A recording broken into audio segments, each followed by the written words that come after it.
Hi friends, welcome to ஃப்ளவரிக்குன் travels. இன்றைக்கி மொச்சக்கொட்டை பொரியல் எப்படி பண்ணலான்னு பார்த்துடலாங்க. மொச்சக்கொட்டையை நைட்டே ஊற வச்சுட்டாங்க. ஒரு 4 விசில் விட்டு ஒரு சொம்பு தண்ணி ஊற்றிங்க குக்கரில் வேக வச்சிடலாம். உப்பு தேவையான அளவு, மஞ்சத்தூள் 1/2 ஸ்பூன் போட்டு மூடி போட்டு ஒரு 3-4 விசில் விடுங்க போதும். நைட்டே ஊற வச்சனால அதுக்கு தேவையான வெங்காயமெல்லாம் ரெடி பண்ணிக்கலாங்க. பெரிய வெங்காயம் ஒன்றுங்க, சின்ன வெங்காயம் ஒரு 10 வெங்காயம் போட்டிருக்குறேங்க. சின்ன சின்னதாக கட் பண்ணிக்கணுங்க. கருவேப்பிலை ஒரு கீத்து, 2 பச்சை மிளகா சின்ன சின்னதாக நறுக்கிக்கிங்க. இஞ்சி கொஞ்சங்க. எண்ணெய் ஊற்றி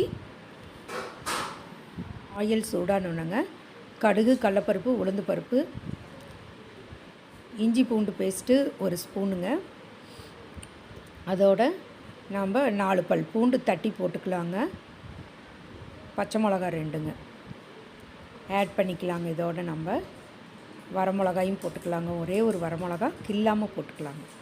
கருவேப்பிலை ஒரு கீத்து போட்டு நல்லா வணங்கின பிறகு வெங்காயத்தை ஆட் பண்ணிக்கிங்க. நாம் மொச்சக்கொட்டை வேக வைக்கும்போதே உப்பு போட்டோம். வெங்காயத்தை ஆட் பண்ணிங்க. அதையும் நல்லா வணக்கி விட்டுறலாங்க. வேக வச்ச மொச்சக்கொட்டையை தண்ணி இருத்துட்டு இதில் ஊற்றிடுங்க. போட்டு வடச்சட்டியில் நல்லா வணக்கலாங்க. ஒரு ஸ்பூன் இஞ்சி பூண்டு பேஸ்ட்டும் போட்டிருக்குறோம். நல்லா வணங்கின பிறகு உப்பெல்லாம் கரெக்டாக இருக்குதான்னு பார்த்துட்டு, பத்தலைன்னா பொடி உப்பு கொஞ்சம் போட்டுக்கோங்க. லைட்டாக தூவிக்கலாங்க.